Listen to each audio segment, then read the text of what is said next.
you I was a flame. Love is a losing game. One of the coolest intro lyrics to a song I've ever heard. Love is a losing game. Amy Winehouse. So let's talk about the importance of Amy Winehouse. So when I was in middle school, about seventh grade, I discovered Amy Winehouse because this is when I would sit up all night, especially in the summer, and just Google artists, different genres, listen to all types of different music. Like, I'm a real big music listener. Like I listen to full albums, like so, I have to really enjoy the music in order for me to, listen to that artist. So, I discovered Amy Winehouse, and I would listen to her music. And the first song I heard was Rehab. They tried to make me go to rehab, but I said no, no, no. That was my shit. And it's funny, when I was young, I knew it was about, her having a drinking problem, but I never realized how deep it was. It's kind of like when I was listening to Usher's album, especially "You Got It Bad" back in the day. Like when I was 9, 10 years old, that was my song. But I never knew how deep it was, or how one day I would go through such experiences or feel such pain.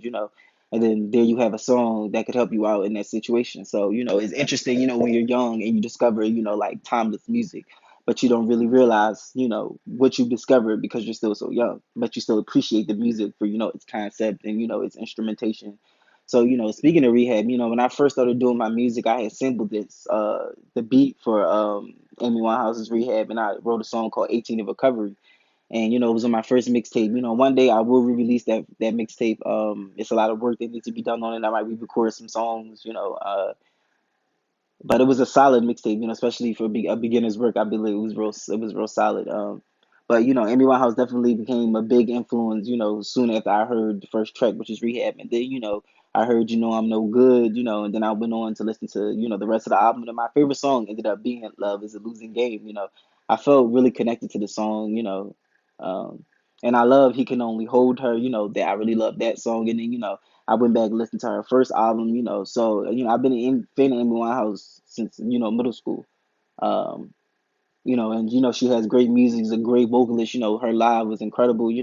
She also was a huge fan of Miss Lauryn Hill, as am I.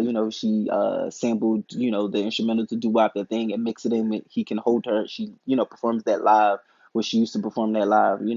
So she's a fan of great music, as well as I'm a fan of great music, and then she is a great entertainer herself. So it's all full circle, when it comes to that. But I feel like, we're missing that kind of artistry right now, that Amy Winehouse, I really miss her certain style, her singing ability, her rawness, the fact that she was a huge fan of hip hop, she would include a lot of hip hop instrumentals and styles into her music, and she was very respectful, she, paid homage to, some great black artists, so I enjoy Amy Winehouse for the sheer, genius of an artist that she was, and also for her ear of mixing, her R&B and, jazz styles, with some hip hop and, some pop, some current stuff, but I really love